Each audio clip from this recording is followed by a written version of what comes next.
Hi, so I want to talk about the Enneagram with the Myers-Briggs today.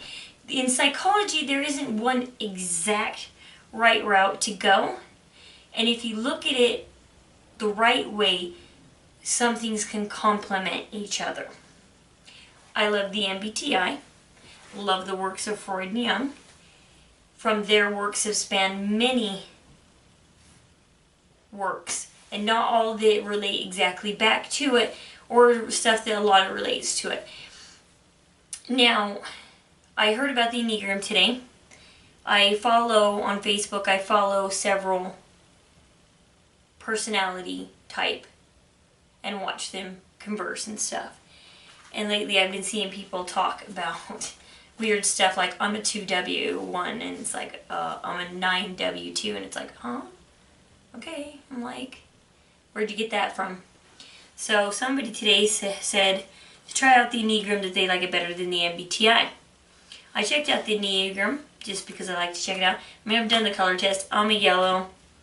I'm an ESFJ. That makes sense. I'm a Leo also. That makes a lot of sense. And I came out to be a 2 with a possible wing of a 3. I think 2 with a 3? Yeah, 2 with a wing of 3. And then I looked that up and I thought, oh, that is very, very accurate. Now see, the Enneagram is based around not your personality type, but your personal needs and actually how you feel about you and things that are happening to you and your wishes and things that, and so it's more very selfish form of a personality test, which is good because that actually explains further into the Myers-Briggs of why I've been trying to explain why, like when you have 2 ESFJs or 2 INTJs or whatever, they're not going to have the exact same likes, wants, and behavior, but yes and no, they are.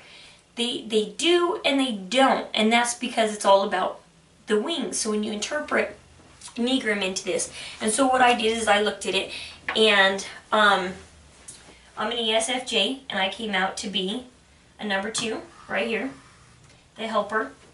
Now 2s can have a wing of a 4, 3, 1, or 8, because that's what it crosses into. Now there's this lady on there, she's an ISFJ. She's right here at a 9. These guys are the peacemakers. And when I saw that word peacemaker, ISFJ, I was like, duh. So I read it and I was like, yeah, that's an ISFJ. No problem. So I figured ISFJs are here, ESFJs are here, or somewhere in between here can be, I mean, it's not an exact, but you're going to be over here. And I got to thinking about that. I tested my INTP son, and he turned out to be a 5, no wing, or a possible 6, no wing. And as I looked and read through them, I thought, you know what, I guarantee my INTJ husband is a 5, possible wing of 8. That's what makes sense for him. And then I got to thinking about that. The peacemaker, the reformer, the helper, the achiever, the challenger, the enthusiast, the loyalist, the investigator. And I started reading all these and determined that you can take the Enneagram wheel and split it, fork it right here. Everybody on this side of the fork will be your NTs. Everybody on this side will be your SFs. Now number 4 down here floats in between. Even though the majority of their wings are on the SF side, they carry traits of the NT, yet they're SFs. So if you ever scored as SF but you feel more like an NT, I want to think you're probably this number 4 down here. Because that explains why you're an SF but you feel like an NT. Because different psychologies actually complement each other if we come to a compromisation, which I think these two very well compromise each other. So I wouldn't be surprised. So like I'm an ESFJ 2 with a wing of 3, but there could be an ESFJ with a 2 with a wing of 8. And so they're a little bit more different than me. Maybe this person wants less center of attention than I do or something. But you're an ESFJ, you crave center. Not exactly, not if you have that wing of an 8. That kind of stops that, suppresses that little part of you. But if you're a 2 with the wing of a 1, you're probably in the darn center of the room, taking it away from everybody else. And if you are a 2 wing of 8, ESFJ with a wing of 4, you probably don't know where you belong, whether you do a lot of thinking stuff and you do a lot of feeling stuff, but you do an even amount of both. You know you're an ESFJ, but you don't really feel like you're totally use all your sensing feelings, but you don't totally use thinking too, because theoretical stuff can be difficult.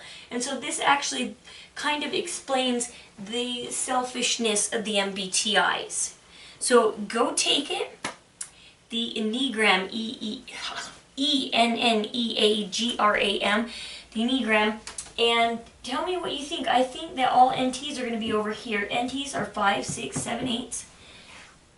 SS are 9, 1, 2s, and 3s. And if you're borderline, you're an SF, but you feel like an NT, you're probably going to be a 4 with a wing of a 1, 2, 3. I don't think it connects to a 9, does it? It doesn't connect to a 9. So you'll be a 4, either straight on, or a 4 with one of... If you don't know whether you belong to an NT or SF, you don't feel like you belong in either one, you're probably a straight 4. If you're a 4, but you feel a little bit of a sensor filler type, and you use a lot of your sensing feelings, you'll probably have a wing of a 1, 2, 3. Hopefully that makes sense. Comment what you think. Comment if you've taken both the MBTI and the Enneagram. I want to see if you've taken both and see what it comes out to. I'm actually kind of excited to take the MBTI a little bit further down this road and combine it with the Enneagram to further explain why 2 people of the same personality type act the same but a little different at the same time. And so, yep. Well, thank you, and thanks for watching.